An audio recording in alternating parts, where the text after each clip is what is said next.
Bonjour à tous et merci de nous avoir rejoints dans cette nouvelle conférence. Comment relancer son activité après la crise? Donc, je vais vous proposer un tout petit calage technique juste avant de démarrer. Donc, le replay de cette conférence sera dispo sur le site de BPR France Création dès cet après-midi. Et si vous avez des questions, je vous invite à les poser tout au long des témoignages dans l'onglet questions et nous les reprendrons juste avant la fin. Donc, le thème de cette matinée, c'est comment relancer son activité après la crise. Alors, après la crise, on va parler de effectivement après le déconfinement ou au début du déconfinement et dans les semaines qui vont suivre.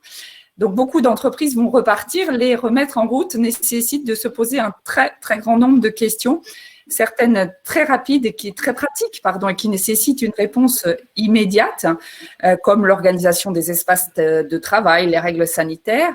Et d'autres peuvent même aller jusqu'à remettre en question en profondeur l'activité que nous exercions jusqu'à maintenant. Comment est-ce qu'on va pouvoir continuer à remplir la mission que l'on s'était fixée? Est-ce qu'on le fera comme avant ou est-ce qu'on le fera directement? Doit-on changer son offre ou peut-on aller dans une continuité? Bien, tout ne va pas changer, mais il va y avoir des modifications profondes pour certains d'entre nous qui va nous obliger à prendre en compte de nombreux éléments pour se repositionner. Comment est-ce qu'on va gérer ces transformations? Bien, c'est un sujet parmi tous les sujets de relance et c'est aujourd'hui le sujet de cette intervention, comment s'y prendre pour transformer nos entreprises. Donc, avec nous, 4 intervenants ce matin. Hugues Cazenave, qui est le président d'Opinionway, qui est donc un institut de sondage pour nous permettre de nourrir justement cette réflexion en allant chercher de l'information. 2 entrepreneurs qui sont tous les deux confrontés à cette transformation et qui vont témoigner de leur cheminement, même si cette transformation est encore loin d'être achevée. Et enfin, Jean-Michel Ly qui va nous rejoindre dans quelques instants dès que sa connexion sera de nouveau fonctionnelle, qui est donc expert en création d'entreprise chez BPI Création et qui va nous apporter des éléments pratico-pratiques justement pour travailler cette transformation. Alors Jean-Michel, qui n'est pas là, va quand même, par ma voix, vous donner quelques éléments positifs pour introduire ce sujet. On est dans une crise inédite dans notre monde moderne. C'est vrai qu'en 1500, il y a déjà eu des grandes pandémies, mais on n'était pas dans les mêmes conditions économiques. Alors, bien voilà, effectivement, en quelques mots, quelques aides quand même, un certain nombre d'aides qui ont été mises en place. La France s'est mobilisée largement et on a déjà 251 000 entreprises qui ont obtenu un prêt garanti par l'État, le fameux PGE, pour un encours global de près de 40 milliards d'euros, soit un montant moyen de 140 000 euros, ce qui est loin d'être négligeable. Et qu'elle soit économique, sociale ou sanitaire, donc la crise nous bouscule. Mais les crises ne sont pas que des problèmes à régler, elles sont aussi des opportunités à saisir, à explorer. Les cartes sont redistribuées et on le voit dans certains secteurs d'activité où il y a même un regain d'activité comme le savon, la médecine à domicile. Donc, il se passe des choses. Et donc, ce qui va compter, c'est la rapidité d'exécution. Et une rapidité d'exécution que porte l'entrepreneur qui est au cœur de la tourmente. Quels sont ses leviers pour agir ? Le premier d'entre eux, c'est effectivement d'obtenir de l'information sur son marché, sur son environnement. Donc, Hugues Cazenave, vous êtes fondateur et président d'Opinionway, un institut de sondage, et vous définissez vous-même votre mission de la façon suivante, rendre le monde intelligible pour agir aujourd'hui et imaginer demain. Donc, Hugues, qu'est-ce que l'on doit savoir justement sur l'impact de cette crise? Quel est l'état d'esprit de la société, les attentes, les perceptions, les grandes tendances, les grandes évolutions, les grands enseignements? Bien, merci. Bonjour à tous. Alors, effectivement, je vais essayer de quelques insights, quelques enseignements des études que nous menons ensemble depuis quelques semaines maintenant, depuis que cette crise a démarré, pour essayer d'anticiper sur les évolutions qui sont déjà intervenus et qui sont en train de se préparer pour la suite. Alors, je précise aussi que je suis entrepreneur et donc je suis ravi de partager ces éléments avec vous. Alors, les quelques tendances que je voudrais partager avec vous, on pourrait en parler pendant des heures. Je vais en retenir simplement quelques-unes très simples. La première, c'est que Chez OpinionWay, nous ne pensons pas qu'il y a en cours une révolution. Hein. Quand vous regardez les chaînes info, vous avez l'impression que le monde d'après va être radicalement différent. Ça n'est pas notre conviction. Nous pensons qu'il y a plus une évolution qu'une révolution et que toutes les tendances qui préexistaient à la crise vont se poursuivre d'une manière ou d'une autre. Certaines vont s'accélérer, d'autres vont être un peu retardées, mais en tout cas, il n'y aura pas un monde d'après radicalement différent du monde d'avant. C'est très important pour vous parce que ça, il y a une première conséquence très très simple, c'est que pour bien comprendre le monde d'après, il faut regarder le monde d'avant. Il faut observer les tendances qui étaient à l'œuvre avant la crise et essayer d'imaginer à l'aune de la crise les tendances qui vont s'accélérer ou pas. Je vais prendre un exemple simple pour le commerce physique. Hein, s'il y a des commerçants, des retailers dans l'assemblée, l'assistance, oui, le e-commerce va s'accélérer. C'était une tendance préexistante. Évidemment, avec le confinement, évidemment, avec le télétravail, eh bien, il va y avoir une accélération de cette tendance. Donc, ça veut dire que pour les retailers, pour les commerces physiques, on a besoin de s'adapter, de prendre en compte cette accélération d'une tendance préexistante. Le paiement sans contact, là aussi, c'est une tendance qui existait auparavant. Avec les conditions sanitaires du moment, eh bien, tout ça va s'accélérer. Bon, vous voyez qu'il y a des choses qui sont assez évidentes, avec un peu de bon sens, un peu de réflexion, un peu d'observation des tendances préexistantes, on arrive à anticiper les évolutions à venir. Alors bien sûr, il y a des impacts sur les pratiques, sur les comportements qui sont colossaux. Je vais vous citer quelques chiffres, pas trop parce qu'on n'a pas beaucoup de temps, mais vous avez aujourd'hui plus de 3 Français sur 4 qui utilisent des applications comme celles qu'on est en train d'utiliser, des applications de messagerie instantanée, d'échange, de partage. C'est 30 points de plus qu'avant la crise. Vous avez un quart des Français qui se sont mis aux jeux vidéo. Il y en avait déjà avant, mais il y en a un quart qui commencent, qui ont, à l'occasion de cette crise, utilisé des jeux vidéo. Et puis un dernier chiffre, c'est les réseaux sociaux, bien sûr. Vous avez 11% de Français qui ont découvert les réseaux sociaux, qui n'étaient pas sur les réseaux sociaux auparavant et qui le sont. Toutes ces tendances, encore une fois, elles existaient, elles s'accélèrent, elles se renforcent. Il y a donc vous voyez que tout ce qui est digitalisation, c'est une évidence, ça progresse. Une autre tendance assez évidente pour tout le monde qui préexistait et qui se renforce, c'est le principe de précaution. Alors, le principe de précaution, il est déjà dans la Constitution en France, il était déjà très prégnant dans les imaginaires, dans l'imaginaire collectif français, beaucoup plus d'ailleurs que dans d'autres pays. C'est pour ça qu'on l'a inscrit dans notre Constitution. Ce principe, on peut le décliner sur différents sujets, bien sûr sur le sujet sanitaire. Alors là, on pourrait parler pendant des heures de toutes les implications que ce principe de précaution sanitaire peut avoir pour tous les business, bien sûr pour les business physiques, pour tous les lieux publics de rassemblement, pour les commerces physiques, pour des tas d'activités finalement. Il y a une demande très forte de l'opinion, d'une certaine visibilité de toutes les mesures à prendre. Donc, je ne vais pas les décliner parce qu'on n'a pas le temps, mais ce qui est important, c'est évidemment de prendre des mesures de précaution sanitaire, mais c'est aussi et peut-être surtout qu'elles soient visibles, que l'on informe vos clients d'une certaine manière, vos prospects, vos parties prenantes, vos collaborateurs, que toutes ces parties prenantes de l'entreprise aient une conscience aiguë de ce que vous faites, de ce qui est fait par l'entreprise pour rassurer, pour protéger, pour limiter au maximum l'impact sur la santé de toutes ces parties prenantes. Ce qui m'a frappé dans les études que nous menons actuellement, pour nous projeter dans l'après-crise, c'est aussi un principe de précaution que j'appellerais sécuritaire.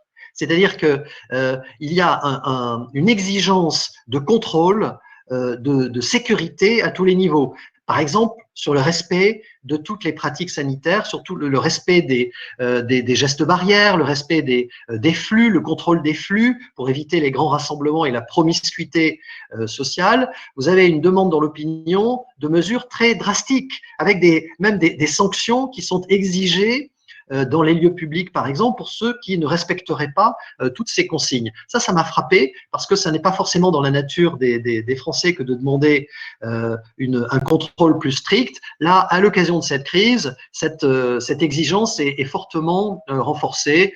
Je ne vais pas la décliner sur tous les sujets. Peut-être un dernier point, parce qu'on n'a pas beaucoup de temps, Bénédicte, c'est au-delà du principe de précaution, c'est le fameux débat sur l'impact économique, l'impact sur le pouvoir d'achat et l'appétence des Français pour consommer. Consommer moins ou consommer plus. Quand vous écoutez les chaînes info, vous avez vraiment l'impression souvent que le monde d'après va être un monde assez merveilleux, un monde plus vert, un monde plus responsable, un monde beaucoup mieux qu'avant. Alors, ces tendances-là, elles existaient et je ne veux surtout pas dire qu'elles vont disparaître à l'occasion de la crise. Je voudrais simplement signaler une chose, c'est que l'impact sur les rémunérations de cette crise, malgré les mesures de l'État pour compenser l'effet de l'activité partielle, l'impact sur le pouvoir d'achat des Français, il va être important. Vous allez avoir moins de primes, vous allez avoir, pour des entreprises qui ne compensent pas l'activité partielle, une baisse des rémunérations, vous allez avoir un ralentissement des augmentations de salaire. Bon, bref, il est évident pour tout le monde que le pouvoir d'achat va être diminué. Et donc, le cheaper, si vous voulez, en marketing, l'exigence de produits moins chers, le low cost, toutes ces tendances-là vont être impactées positivement par cette crise, au moins à court terme. Et c'est assez évident pour tout le monde, mais si vous voulez, quand on parle de monde plus vert et de monde plus responsable, ces tendances-là vont se heurter à cette contrainte économique, à ce besoin, à cet intérêt pour le low cost, pour consommer moins aussi. Donc, il faudra bien comprendre que selon les catégories de population, selon les types de consommateurs, vous allez avoir peut-être un renforcement pour certaines catégories très responsables, entre guillemets, ou très acquises au vert. Vous allez avoir un renforcement, mais pour d'autres, vous allez avoir au contraire une distanciation et un rejet pour des raisons de coût, tout simplement, pour des raisons économiques. Donc, ces tendances-là, il va falloir les mesurer. Elles vont évoluer pendant la durée du déconfinement, avec la fin de la crise, et il faudra évidemment être très attentif par catégorie de clients, parce que les impacts vont être différents selon les types de consommateurs. Justement, Hugues, est-ce que tu as un petit tuyau à donner pour les entrepreneurs qui chercheraient des infos plus précises sur leur marché, leur clientèle, quels outils ils ont à leur disposition, quelles sources d'informations très pratiques pour se renseigner, pour mieux sentir leurs évolutions? Oui, alors je crois que c'est effectivement très important dans cette période de volatilité des opinions de rechercher de l'information pour anticiper et adapter son entreprise à la crise. Alors les sources, elles sont nombreuses et diverses. Je ne vais pas toutes les citer, mais ce que j'ai envie de dire d'abord, c'est que vous allez avoir des sources qui vont fournir des informations très générales et qui seront gratuites. Et évidemment, plus vous allez rechercher des informations précises, adaptées à votre business, et plus il y aura probablement des coûts. Alors, les tendances que j'ai partagées avec vous, nous, on a utilisé 2 outils qu'on a mis spécialement en place pour la crise et qui sont gratuits. Et c'est pour ça que j'en parle. C'est que nous avons, pour Les Échos, pour le journal Les Échos, et sur le web, une enquête quotidienne. C'est-à-dire que tous les jours, on interroge 500 Français, un échantillon représentatif, et on fournit dans quelques minutes, vous aurez sur le site des Échos, l'évolution des inquiétudes des Français sur cette crise, inquiétudes sur son entreprise, sur l'économie française, évidemment sur la santé. La confiance qui est placée dans les mesures dans le gouvernement pour gérer cette crise. Ça, c'est tous les jours, c'est gratuit, c'est très général, je m'en excuse, mais c'est quand même intéressant de voir comment les Français réagissent à cette crise. Et puis, nous avons également un autre outil qu'on utilise au quotidien, qui est une communauté online d'une centaine de Français, dont je me suis servi aussi pour partager ces évolutions, ces tendances. Ça s'appelle Ma vie confinée. Vous trouverez ça sur le site d'Opinionway. C'est en accès libre. Et là, ça nous donne une image de ce que comment les Français s'adaptent, comment ils réagissent sur des sujets très concrets, très simples, de vie quotidienne, mais aussi de consommation et d'adaptation, d'anticipation sur leur comportement après la crise. Bon, ça, c'est très général, c'est gratuit. Maintenant, si vous voulez des choses un peu plus concrètes, Alors, déjà, vous avez tous les sites des instituts d'études, pas seulement celui d'Opinionway, mais tous les instituts d'études publient aujourd'hui des enquêtes donc en accès libre qui vous donnent pas mal d'insights tout de même. Là, encore une fois, c'est un peu général, mais c'est gratuit. Les deux outils que je vous ai cités chez Opinionway, ça s'appelle Covid Direct, l'enquête quantitative quotidienne, et Ma vie confinée. C'est pas gratuit si vous voulez injecter des questions, mais c'est vraiment pas cher parce qu'on a voulu s'adapter nous aussi à la crise et permettre aux entrepreneurs, aux entreprises de profiter d'outils à des conditions qui sont beaucoup plus intéressantes. Par exemple, vous voulez poser une question tous les jours, ça sera 500 € par question. Bon, c'est des coûts qui sont à peu près moitié moins chers que ce qu'on pratiquait avant la crise. D'autres sources d'informations. Mais Hugues, on va peut-être s'arrêter là. Ok. Du coup, peut-être tu pourras en citer d'autres. S'il y a d'autres questions sur les sources, j'en ai encore des gratuites et des pas chères. Merci Hugues, et nous allons passer à l'exemple de Marine Billiard. Marine, tu es la fondatrice de Saint-Honoré Clinique, une entreprise de nettoyage dans l'hôtellerie de luxe, et je vois déjà qu'il y a effectivement des questions sur ce secteur d'activité. Donc, tu avais une entreprise en très forte croissance, 80 collaborateurs, une activité qui a été stoppée net le 15 mars. Mais tu dis que le luxe, en fait, sans faire de mauvais jeu de mots, c'est un vrai thermomètre et que tu avais vu la fièvre monter. Donc, tu étais prête justement à réagir et tu as du coup commencé à agir tout de suite parce que la crise des gilets jaunes et des grèves t'avait préparé. Alors, est-ce que tu peux nous dire dans un premier temps ce que tu as activé immédiatement tu connais plutôt très bien ton marché, ça fait longtemps que tu es dessus et l'information, tu es allé la chercher, toi, au cœur de ton entreprise, au cœur du réacteur, auprès de tes collaborateurs. Est-ce que tu peux nous en dire un petit peu plus sur ces premières choses que tu as mises en place? Bien sûr. Bonjour et ravie d'être parmi vous. Effectivement, immédiatement, la priorité, en fait, a été de sécuriser l'entreprise. Sécuriser l'entreprise en passant, par les emplois. Donc, ça a été le dossier du chômage partiel. Et ensuite, ça a été de préserver le cash. Effectivement, pour les entreprises qui ont un peu de cash, ça a été pour moi la première chose pour pouvoir après être dans une perspective de croissance et pas inquiète sur cette période de confinement, uniquement sur la trésor. Donc, une fois que j'ai sécurisé l'entreprise, il y a eu tout un travail pour rassurer les équipes et communiquer avec la distance, parce que 80 collaborateurs, à partir du moment où on rentre en confinement, pour 15 jours, un mois ou un mois et demi, il était primordial d'arriver à garder ce lien et de définir une stratégie de communication en disant est-ce qu'on doit être transparent, est-ce qu'on crée des groupes WhatsApp, des vidéos. Donc j'ai créé effectivement ces choses-là pour garder ce lien. Après, ce qui a été très important aussi, c'était tout de suite de prévoir justement le après pour revenir plus fort. Et le revenir plus fort d'il y a un mois et de travailler sur des sujets de début mars ne sont plus les mêmes aujourd'hui. C'est ça qui est assez surprenant. C'est-à-dire qu'on est 80% dans l'hôtellerie, on a 20% de marché sur la partie entreprise.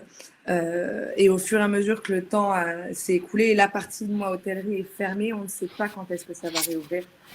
Donc là, je dirais pas qu'on a pivoté, mais en tout cas, il y a eu un vrai travail sur comment je complète mon offre, comment je la diversifie, comment je la fais évoluer. Tu avais déjà entamé ce travail-là justement avant. Ouais. Faire écho à ce que nous a dit mais timidement. C'est pas une révolution, c'est pas un monde d'avant, un monde d'après. Il y a vraiment des tendances lourdes qui se sont confirmées. Oui, c'est-à-dire qu'effectivement, après les attentats, les gilets jaunes, les grèves, c'est vrai que le secteur de l'hôtellerie ou du tourisme, on était touché très rapidement par ces événements. Il a été effectivement à un moment donné, tout ça a été une partie en sommeil où j'y allais plutôt à tâtons. Et là, en fait, il est très important d'être agile et d'avoir beaucoup d'énergie et vraiment d'insuffler une dynamique assez rapidement sur le changement. C'est la différence par rapport aux autres crises, c'est que celle-ci, et la reprise va aussi être assez longue et on n'a pas de visibilité. Donc oui, je retiens l'agilité.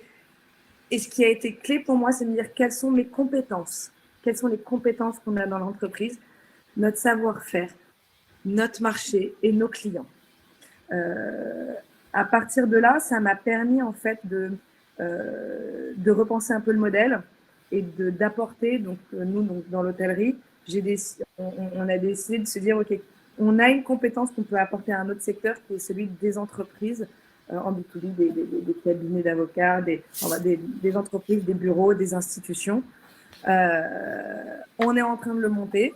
C'est-à-dire que c'est 20%. L'idée, c'est que moi, je l'emmène plutôt à 50% aussi, part d'activité de l'entreprise. Et le sujet qui aujourd'hui est un vrai sujet, c'est, comme tu disais, Bénédicte, on est en cours, c'est comment moi aussi emmener mes équipes à changer des habitudes et avoir des nouveaux protocoles, notamment des nouveaux protocoles de nettoyage qui vont être ici, donc des changements de lieu, des changements de procédure sur un nouveau marché. Et alors, comment on fait pour garder le cap de cette transformation? Parce que l'entrepreneur est au cœur, en fait, de tout ça. Vous subissez vous-même, tous les entrepreneurs, ce stress, cette pression, cette angoisse. Demain, comment maintenir vos collaborateurs? Comment on fait pour à la fois gérer le quotidien, garder la vision et commencer même à prospecter, à développer une nouvelle activité? C'est là où je dis souvent à nos équipes, faut qu'on soit 4-4. Pareil, en fait, la vérité d'hier n'est pas celle de demain. Donc, il faut aussi accepter qu'à un moment donné, une posture ou une décision ou une direction qu'on prend, du jour au lendemain, elle peut bouger. C'est-à-dire, il faut être agile et résilient. Attendre aussi que des infos arrivent et pas vouloir aller trop vite. C'est-à-dire que à vouloir aller trop vite, ça peut… En tout cas, pour ma part, j'ai eu besoin de digérer. C'était important de prendre le temps de comprendre ce qui se passait, de structurer des nouvelles offres et de bien étudier son marché, son équipe et à nouveau son savoir-faire en interne. Ensuite, moi, je me suis entourée et je fais partie de l'IME où j'ai eu la chance d'avoir un mentor, j'ai appelé mentor Covid-19, qui m'a permis, si vous voulez, quand on est en phase de crise, et moi, en tant qu'entrepreneur, j'avais peur de ne pas voir certaines choses. C'est-à-dire qu'on voit et on a des attentes et on peut omettre ou oublier. Donc, voilà, mon mentor, moi, m'a permis de prendre un peu de hauteur et de m'assurer qu'en tout cas, les choses, le chemin que je prenais était le bon. Donc, ce qui a été important pour moi, c'est d'être accompagnée et rassurée aussi. Avec quelqu'un d'extérieur et qui avait également une expérience et qui avait déjà vécu plusieurs crises et voilà, et fait ça passe, il faut ça rebooste, ça remotive, ça redonne confiance et voilà, moi à chaque fois qu'on finissait ces sessions de mentorat, je me suis sentie reboostée. Merci Marine. Hugues, un commentaire sur ce secteur du luxe? Oui, alors c'est vrai que c'est un secteur sur lequel Opinion Louée travaille beaucoup et qui est évidemment impacté par la crise. Là aussi, il y a des tendances qui sont intéressantes à suivre. Vous avez peut-être entendu parler de ce phénomène qui s'appelle le revenge shopping, c'est-à-dire que on a été entravé, empêché de consommer pendant la durée du confinement, l'interdiction des déplacements, et au moment où on est libéré en quelque sorte, on se lâche et on a un comportement d'achat un peu exacerbé. On a constaté ça dans le luxe en Chine, par exemple, au moment du déconfinement. La question qu'on se pose tout de même, c'est est-ce que ce revenge shopping il va vraiment exister dans un contexte économique qui est difficile et sur la Chine, par exemple, on s'est demandé s'il n'y avait pas un problème d'achat qui habituellement était effectué par les Chinois en dehors des frontières de la Chine et qui, du coup, se sont reportés sur le territoire. Donc, le revenge shopping, moi, j'avoue que j'en attends pas des miracles pour le luxe. Pour parler du secteur de marine, sur les voyages d'affaires dans l'hôtellerie, donc bon, on sait bien qu'il va y avoir un impact sur les voyages d'affaires et un déport vers ce que nous sommes en train de faire avec cette réunion par une plateforme de vidéoconférence. Pour autant, ça ne veut pas dire qu'il n'y aura plus de voyages d'affaires. Ils sont différents. je pense. Hein, ça ne sera pas tout à fait dans les mêmes conditions, peut-être pas les mêmes durées, la même fréquence, mais pour l'hôtellerie, c'est un vrai sujet tout de même. Et puis, il y a ce fameux sujet du luxe plus responsable, du luxe plus vert. Oui, je pense que là, pour le coup, sur cette clientèle à fort pouvoir d'achat, qui fréquente l'hôtellerie de luxe, qui fréquente le luxe en général, là, je pense que les enjeux de RSE, les enjeux de responsabilité sociale et environnementale, compte tenu du fait que cette population a plus les moyens de supporter des coûts différents, je pense que là, c'est une tendance qui va s'accélérer dans les industries du luxe en général. Merci Hugues, merci Marine. On va passer au témoignage de Edwin Galland. Tu es cofondateur et président du Smart Sitting. Donc, le Smart Sitting, c'est un service périscolaire éducatif à domicile, donc garde d'enfants à domicile avec effectivement une offre d'accompagnement des enfants éducative.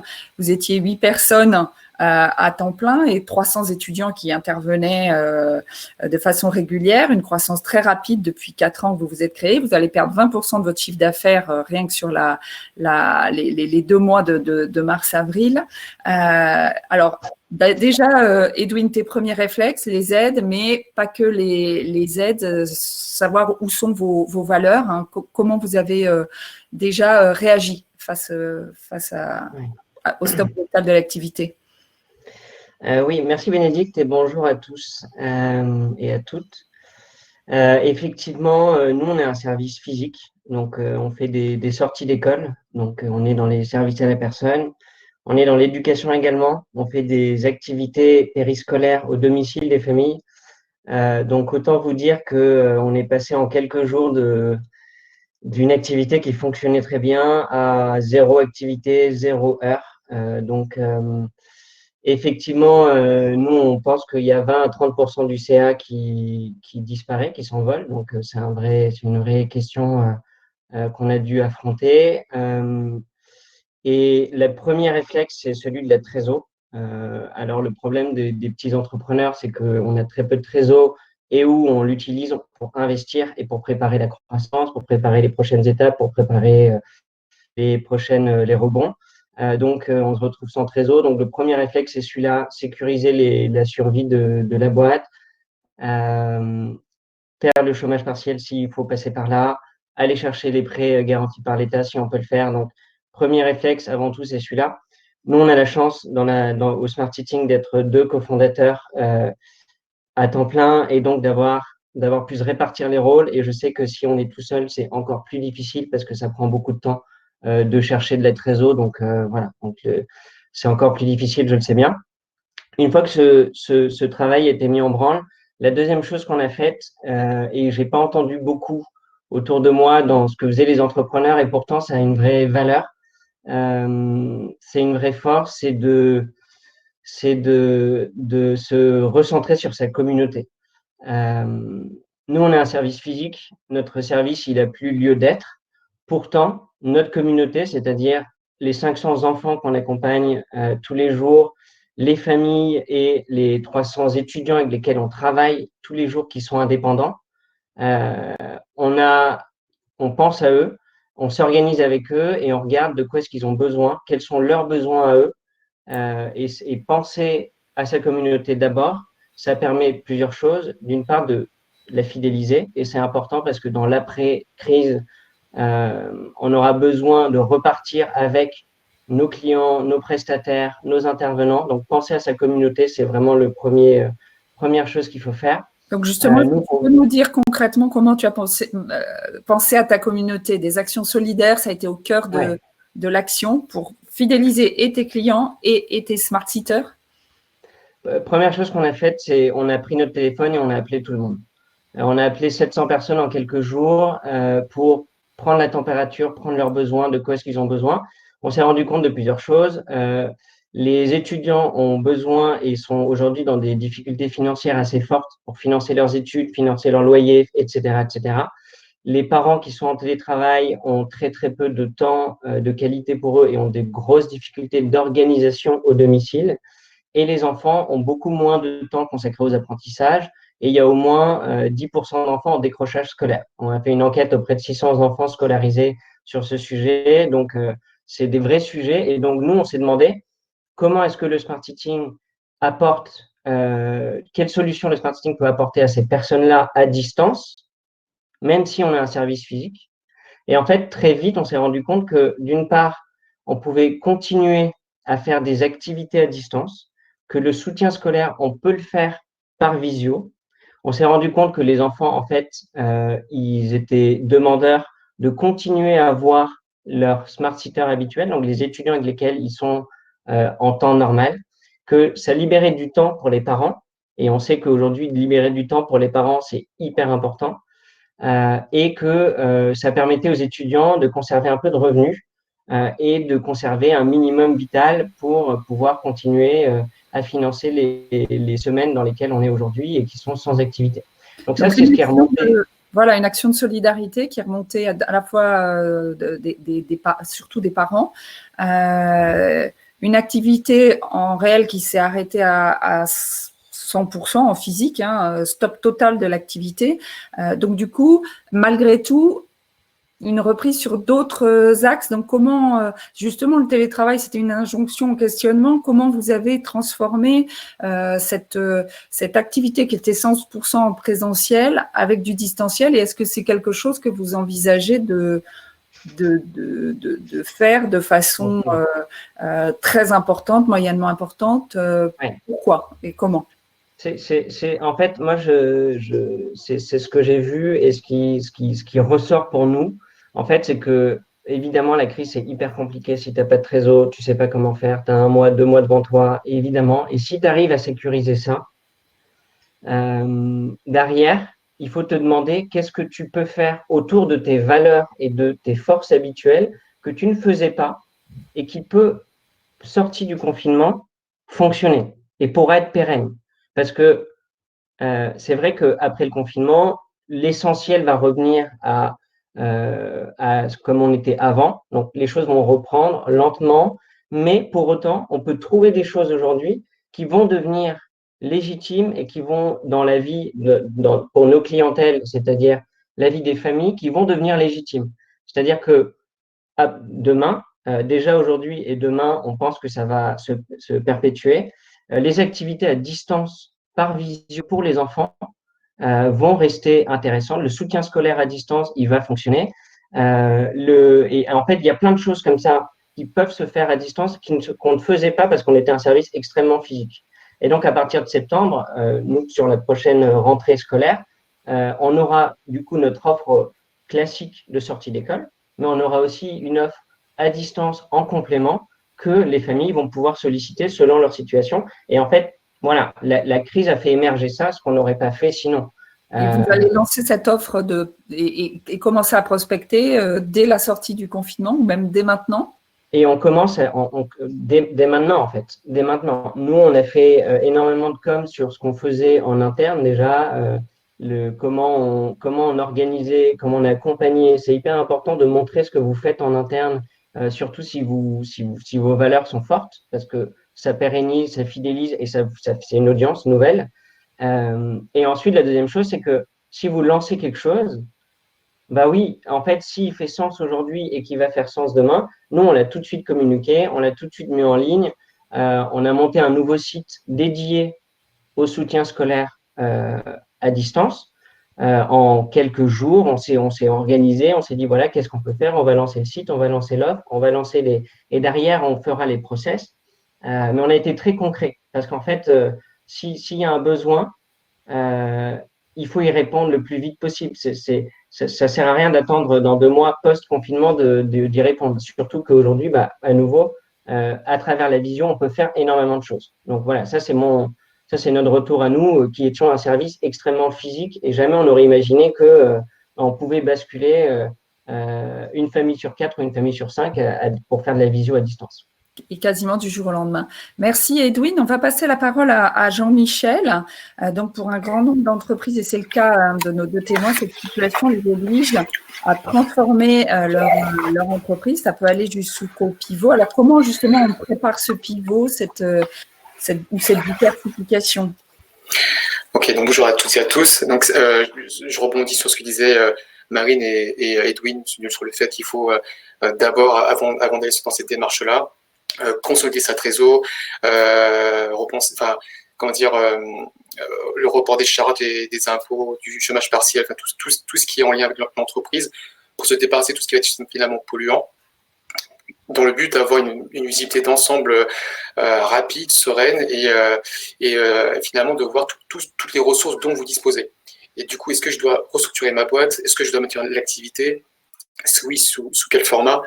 Est-ce que je travaille ma marque? Et est-ce que je peux créer de nouvelles choses? Donc ça, c'est un premier point. Et après, alors le pivot, donc Bénédicte, oui, tu t'en parlais. Très rapidement, c'est un concept qui est très, très utilisé dans le Lean Startup. Mais le pivot, enfin même si c'est pas une startup, ça marche aussi. Hein. C'est surtout de décider de changer. C'est de recommencer à zéro, de faire table rase de votre stratégie. C'est finalement d'abandonner ce qui ne marche pas parce qu'il n'y a pas de croissance. Du coup, du fait de faire ça, il y a forcément un impact sur votre modèle économique, sur la création de valeur, sur l'offre, sur la production, etc. Et des fois, c'est peut-être dur des fois de le dire, mais le fait de se tromper participe au pivot. Je prends un exemple commun, mais comme Criteo. Criteo a fait 3 pivots avant d'arriver dans du retargeting publicitaire aujourd'hui. Donc ça demande des ressources, comme on l'a vu, mais certains justement ne pivotent pas, certains vont se diversifier. Donc top, Edwin, super, Marine. Mais également, on le voit également sur des restos qui sont maintenant 100% en livraison. Moi, j'ai un copain qui est dans l'événementiel, le type, il a 100 salariés. Il a annulé tous ces events jusqu'à fin décembre 2020. Donc, c'est très compliqué pour lui. Et mais là, actuellement, il réfléchit sur comment faire des événements, je dirais, en ligne, par exemple.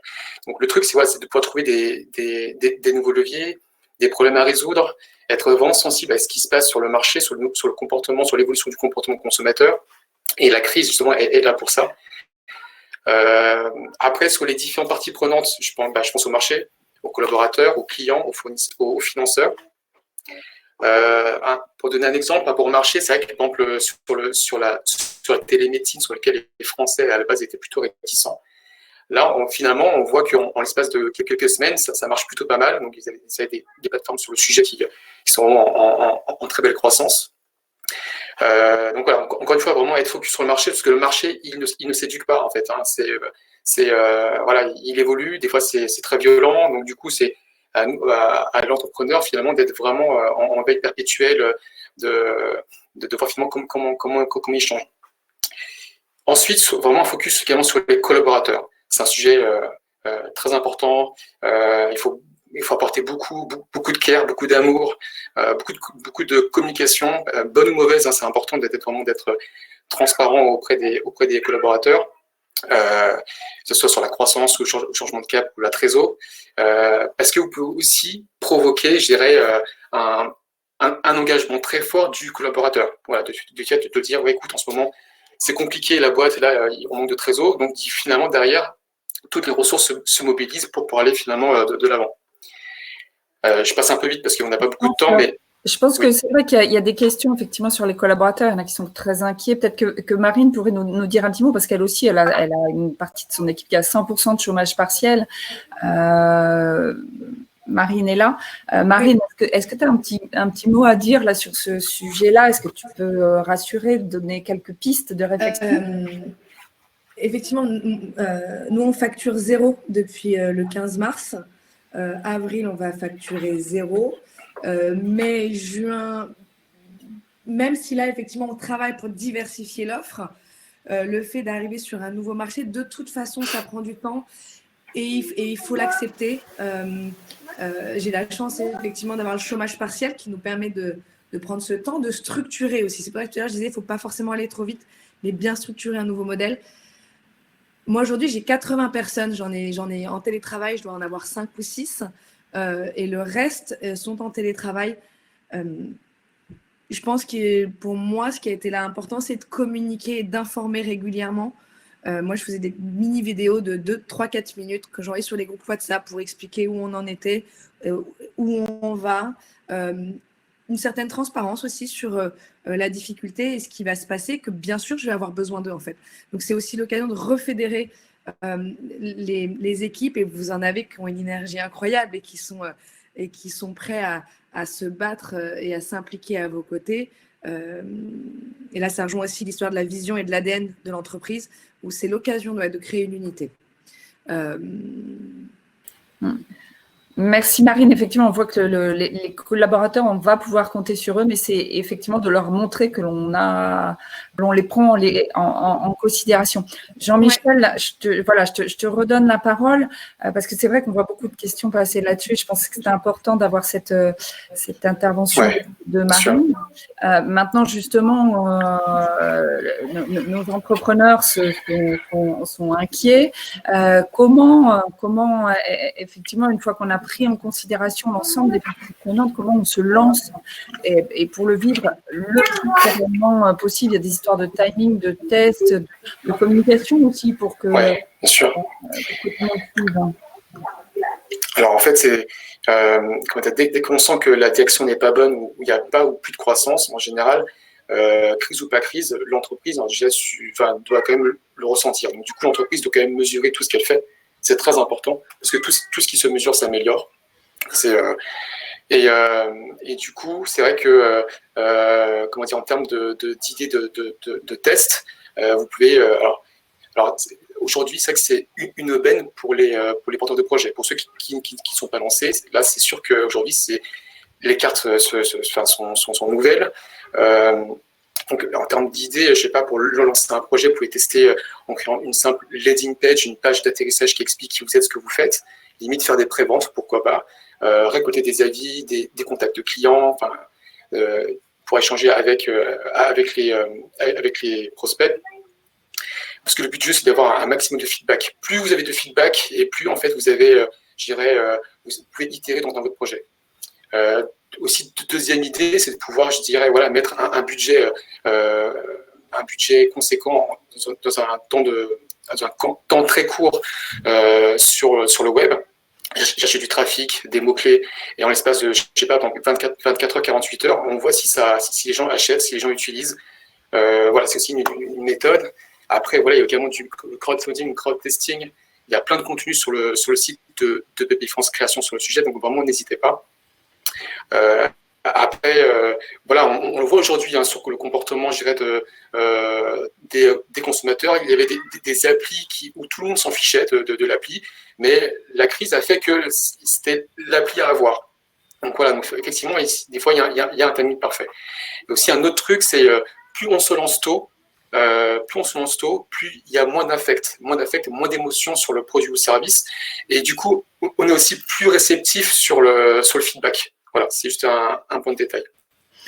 Merci Jean-Michel. Effectivement, de vos différentes interventions, on voit qu'il y a deux grands sujets. Le premier, c'est aller chercher les infos, avoir une méthodologie, être vraiment dans la technique, se replonger dans son business plan, savoir bien comment on peut organiser les choses, pas se dire tout est foutu et lâcher les bras. Donc, essayer de garder cette clairvoyance vis-à-vis de son entreprise. Et du coup, c'est souvent très complexe de garder cette clairvoyance quand on est au four et au moulin, quand on est l'entrepreneur qui porte à la fois la technique, la motivation, la vision. Donc, la deuxième jambe, si je veux dire, ça serait, comme l'a évoqué Marine, d'aller peut-être chercher un entrepreneur ou la communauté des entrepreneurs pour échanger. De ce que je vois dans les questions qui passent rapidement et dans les échanges, c'est que vous êtes quand même assez nombreux à vous poser les mêmes questions, à vivre ces mêmes difficultés, et le fait d'être dans ces difficultés ensemble fait aussi que ça nous permet de redémarrer soi-même. C'est typiquement ce qu'apporte un mentor. Marine a évoqué cette idée de mentorat. Edwin aussi a été accompagné par un mentor. C'est quelqu'un qui comprend ce que vous êtes en train de vivre, qui vous permet de retrouver un cadre. Et puis, c'est aussi quelqu'un qui, parce qu'il a un peu plus d'expérience que vous, va vous aider à prendre du recul, va vous pousser à vous poser ces questions que parfois on a tendance à éviter parce qu'elles génèrent des inquiétudes trop profondes. Et puis finalement, de s'y confronter, ça fait presque du bien parce qu'on se rend compte que l'énergie à fournir pour aller chercher les réponses n'est pas si importante que ce que l'on avait écrit au départ. Et le fait de s'y confronter fait qu'on apporte des réponses, on traite le sujet sujets et ça enlève une autre angoisse qui était, mon Dieu, si je traite pas des sujets, si je passe à côté de ces sujets, ça va être compliqué. Donc, on peut effectivement vous encourager à peut-être aller vers du mentorat ou à aller vers ces échanges avec d'autres entrepreneurs. Donc, en plus petits groupes ou solliciter les entrepreneurs que vous connaissez pour qu'ils vous aident à réfléchir. Et puis il y a aussi, on en parle beaucoup et Dominique Restino l'évoque souvent, c'est cette chaîne d'accompagnement. Donc Jean-Michel, peut-être un mot sur justement le rôle de BPI France, des BPI France Création, tout le support apporté justement par l'ensemble des acteurs de l'accompagnement pour vous apporter le besoin, une réponse aux besoins que vous avez, vous, chacun, avant de passer aux questions. Micro. Ah, pardon, micro. C'est bon. C'est bon, excusez-moi. C'est 30 réseaux partenaires, c'est 3000 collaborateurs, c'est 30 000 bénévoles. On mène des actions spécifiques tournées vers les jeunes. Donc, il y a Nouji, évidemment, Kangae, Pépite, enfin, il y a pas mal de dispositifs. Et puis, en 2019, on renforce également les actions de soutien dans les QPV avec la tournée Entrepreneuriat pour tous. Également, des actions auprès des femmes entrepreneurs. Sur le site internet, vous avez le panel des différents de nos partenaires, donc n'hésitez pas à y aller. Il y a même une rubrique sur le site internet de bpifrancecreation.fr qui s'appelle Qui peut m'accompagner. Donc vous cliquez, enfin vous renseignez juste les éléments qui vous concernent, ce que vous faites, l'état d'avancement de votre projet et également là où vous habitez. Vous avez également la liste des différentes structures qui peuvent vous aider. Voilà. Merci. Alors, on va commencer la série de questions-réponses. Il nous reste 15 minutes. Il y a une question qui pourrait s'adresser directement à Edwin autour de tout ce qui est des services en danse, yoga, machin. On doit avoir beaucoup de professeurs qui effectivement ont vu leur activité, de professeurs d'activité extrascolaire qui ont vu leur activité s'arrêter. Edwin, peut-être que tu peux redonner un peu des éléments très concrets sur ce levier de la solidarité où finalement, vous ne pouvez pas payer les étudiants, mais les étudiants ont besoin de ces revenus-là. Cette chaîne de solidarité, elle est visiblement importante, elle fonctionne bien, elle est spontanée. Est-ce que tu peux donner très concrètement des petits trucs pour que ces personnes-là puissent réagir ?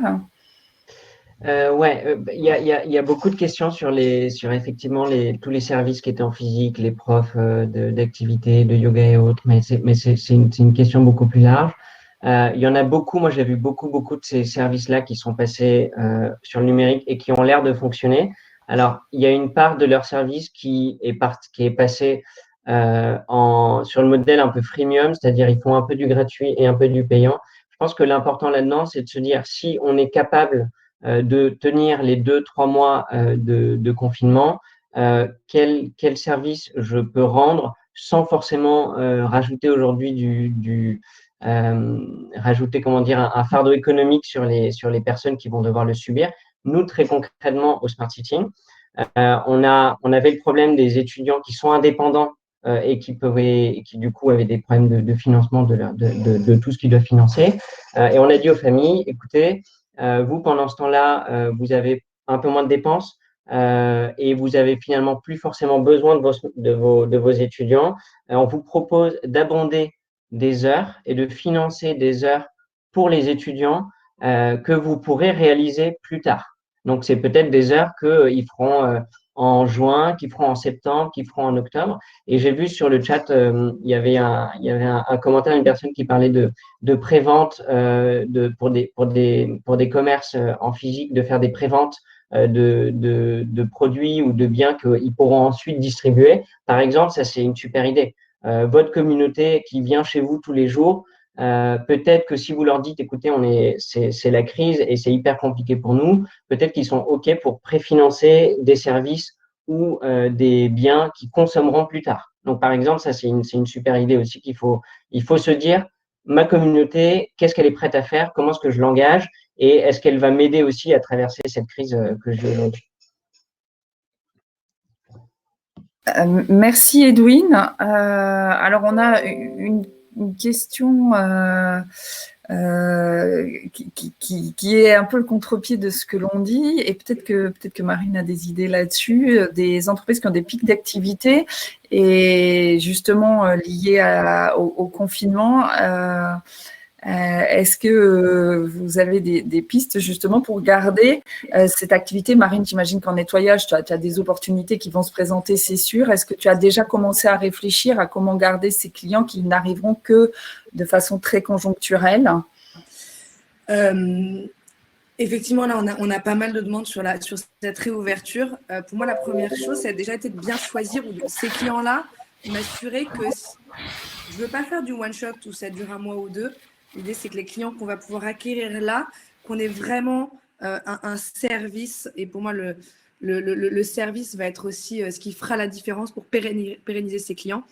Et c'est aussi de choisir ces clients et identifier les besoins. Si pour moi, par rapport à notre expertise de nettoyage haut de gamme, et si c'est ponctuel, dans ces cas-là, moi, j'ai plutôt les recommander à une autre entreprise qui fait du nettoyage. On est dans un secteur où on n'est pas concurrents, on est tous partenaires.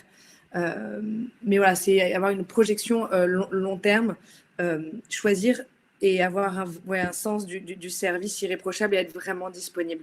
Je voulais répondre aussi tout à l'heure à Aldric qui faisait part, lui, il est spécialisé dans l'air et son inquiétude, il est en hôtellerie et restauration. Aujourd'hui, il y a plein d'autres secteurs où on va avoir besoin de purifier l'air dans le cadre du Covid-19, donc qu'ils puissent regarder et s'intéresser, c'est ce que je disais tout à l'heure, évoluer sans pivoter, mais aller chercher ces marchés et s'assurer que les protocoles de purification d'air ont les normes Covid-19. Mais voilà, s'il veut via LinkedIn me contacter, avec plaisir. Mais ouais, s'assurer qu'on a les bonnes équipes et qu'on est capable d'assurer une prestation avec le service. Vraiment, j'insiste sur cette notion de service. Nous avons également des questions autour des achats. Alors, achat des particuliers, on en a un petit peu parlé avec Opinionway. Est-ce que les modes d'achat vont changer? Est-ce qu'on va rester sur du en ligne ou pas? Et peut-être que la question peut s'adresser aussi en B2B. Est-ce que les acheteurs vont changer de comportement parce qu'on va être obligé de diversifier, d'avoir un peu plus de fournisseurs pour éviter de prendre des trop gros risques? Donc, est-ce qu'il y a des opportunités à saisir pour des entreprises en B2B qui sont plus jeunes et qui peuvent être du coup plus agiles et permettre aux entreprises de diminuer leurs risques en ayant tout concentré sur un seul fournisseur? Alors, je ne sais pas si la question s'adresse à moi, Bénédicte. Entre autres. Je suis ravi de répondre en tout cas. Oui, je n'ai pas du tout parlé de B2B ni des clientèles professionnelles, pas le temps. Mais oui, il y a une chose importante que nous avons d'ores et déjà mesurée. Là encore, je suis désolé, c'est une tendance préexistante, mais qui s'est vraiment renforcée de manière spectaculaire et qu'on peut résumer en 3 mots. C'est faster, cheaper and better. En B2B, vous le savez, les clients nous demandent depuis, moi-même, mon activité, c'est du B2B, évidemment. Ces clients-là nous demandaient depuis longtemps d'aller plus vite parce qu'ils ont des process de production ou de vente qui sont plus rapides. Face à la concurrence, ils doivent s'adapter. Donc, plus vite, oui, faster. Cheaper, toujours moins cher. Les directions d'achat qui ont de plus en plus de pouvoir dans les grandes entreprises ou même dans les moins grandes. Donc, faire moins cher, faire en sorte de gagner en productivité ou avoir une politique de prix adaptée. Et better, on en a parlé, ça dépend des secteurs, mais oui, de plus en plus, en B2B, on nous demande des spécifications RSE, des promesses qui soient tenues, des engagements et des preuves que la production, les pratiques de l'entreprise soient propres, environnementale et responsable. Il y aurait bien d'autres choses à dire, mais je pense que ces trois tendances-là sont hyper importantes après la crise.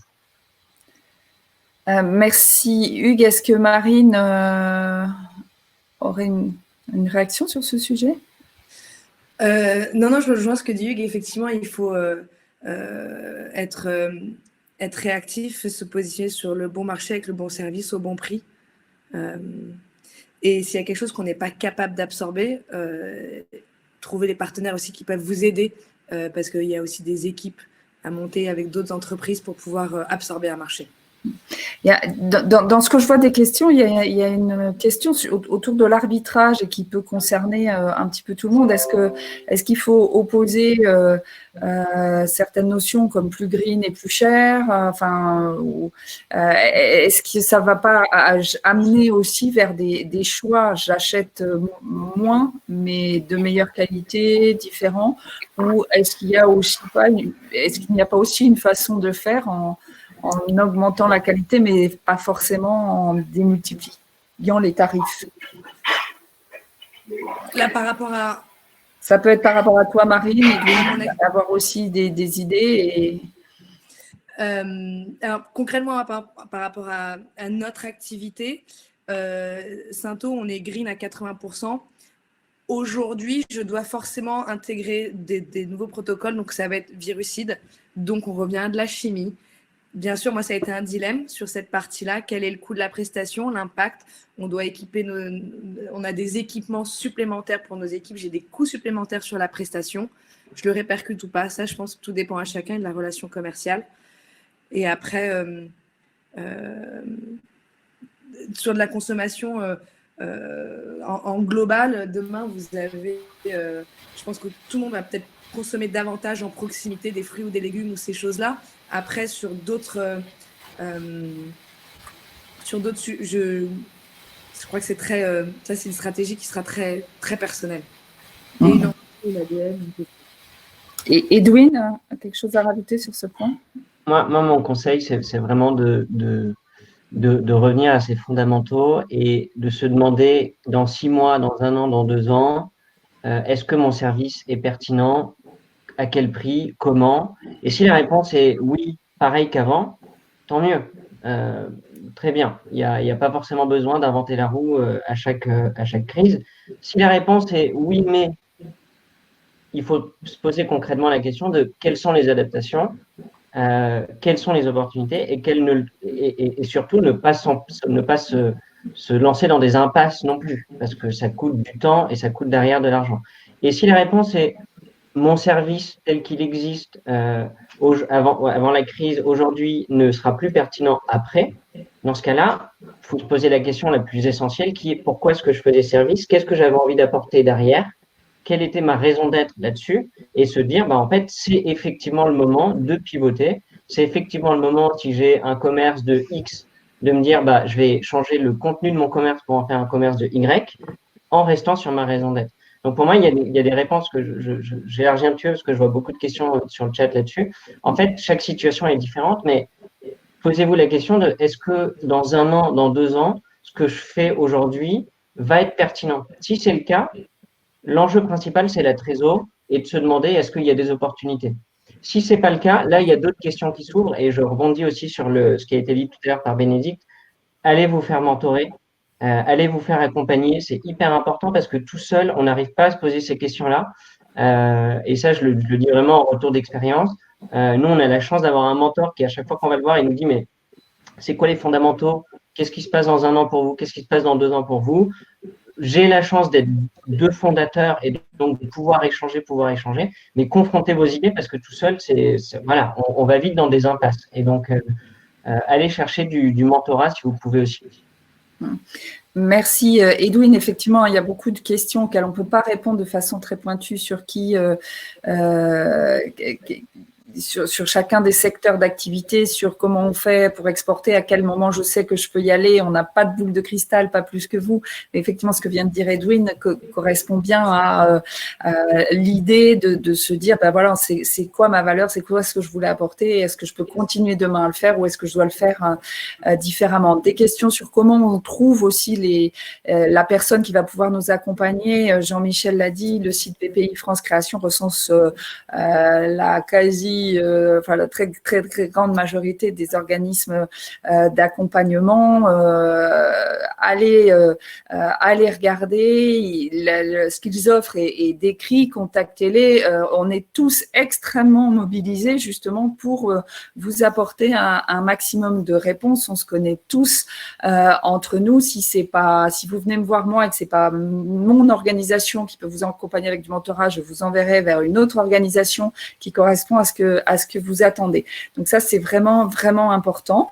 Voilà, donc on va clôturer cette intervention. Je vous rappelle que vous pouvez retrouver donc tout ce replay sur le site de BPI France Création ainsi que tous les organismes de formation. Et avant qu'on se quitte, est-ce que chacun de nos intervenants aurait une recommandation à faire à vous tous entrepreneurs qui nous écoutez? Alors, moi, ce que je dis, c'est que personne ne peut prédire l'avenir. En revanche, ce sont les entrepreneurs qui font le futur. Jean-Michel, un autre conseil? Ou d'un autre intervenant? Comment? D'un autre intervenant? Ouais, si je peux vous dire. Moi, je vous dis juste une chose, c'est hyper difficile d'être entrepreneur, mais si vous le faites et si vous l'êtes, faites-vous confiance. Point numéro 1, faites-vous confiance. Cherchez des ressources autour de vous, échangez avec vos pairs et avec des mentors. Donc, allez-y, faites-vous confiance et vous allez rebondir, ça c'est sûr, même si c'est hyper compliqué. Testez des choses nouvelles, sortez de vos idées habituelles. Parce que quand on est dans ses propres idées, c'est compliqué. C'est pour ça que nous, on allait voir la communauté parce qu'elle va beaucoup plus vite. Quand 700 personnes vous disent un certain nombre d'idées, ça va beaucoup plus vite que nous dans notre bureau, de se demander qu'est-ce qu'on peut faire. Donc, allez voir ce que vous dit votre communauté. Et la troisième chose que je voulais vous dire, c'est que si vous voulez ensuite continuer à échanger, n'hésitez pas à nous rajouter sur LinkedIn et on échange. Aucun problème pour donner des idées et pour continuer l'échange. Merci en tout cas. Merci. Marine? Effectivement, le statut d'entrepreneur peut être est compliqué. On a le droit d'avoir peur, on a le droit d'avoir des doutes. Et il faut effectivement s'entourer, c'est la clé, partager. Et effectivement, je rejoins ce que disait Edwin. Ayez confiance en vous, même face à l'adversité. Prenez soin de vous parce qu'en fait, c'est aussi le pilier de l'entreprise et vous devez vous préoccuper de vous pour être performant. Donc, en bonne santé, en bon état d'esprit, des choses toutes bêtes, mais voilà, bien manger, faire du sport, prendre du recul et vraiment communiquer et partager, c'est le maître mot. Le mot de la fin, Brugge? Oui, je vais redire sans doute des choses qui ont été très bien dites avant moi. Non, moi, ce que j'ai envie de vous dire, c'est que vous êtes des entrepreneurs, nous sommes des entrepreneurs, et ça veut dire qu'on est des gens pas tout à fait comme les autres, qu'on a une capacité de réflexion, d'adaptation, d'imagination qui est pas nulle. Et alors, je vais vous dire une chose, je vais vous faire une confidence. Moi, je prends un certain plaisir intellectuel à réfléchir dans cette période parce que c'est inédit, et je trouve que on a la chance. Ok, on est impacté, c'est dur et moi aussi je perds beaucoup de mon chiffre d'affaires en ce moment, mais on a la chance d'avoir une situation complètement inédite à laquelle il faut s'adapter et je trouve que c'est très enrichissant. On va sortir de cette crise, pardon pour cette banalité, mais oui, plus fort, plus intelligent, on aura mieux réfléchi, donc mobilisez vos ressources intellectuelles, réfléchissez, échangez avec vos cofondateurs. Moi aussi, j'ai la chance d'avoir un cofondateur et d'échanger avec lui, avec des mentors, avec des gens qui vous ont aidé au démarrage et dont vous avez peut-être besoin aujourd'hui. Captez de l'information. J'ai répondu à quelques questions sur la plateforme. Il y a beaucoup d'informations gratuites qui existent et il y a des capacités pour faire, pas seulement chez Opinionway, des études pas chères, des études à très faible coût, qui vont vous donner des insights pour vous adapter à cette crise. Voilà ce que je peux dire. Et bonne chance et merci pour votre attention. Merci à tous. Donc, ça fait mal, mais il y a une sortie du tunnel. Merci et très, très bon après-midi à tous. Au revoir. Merci. Merci. Merci à tous les 5, à tous les 4. Bye bye. Bonne journée. Bonne journée.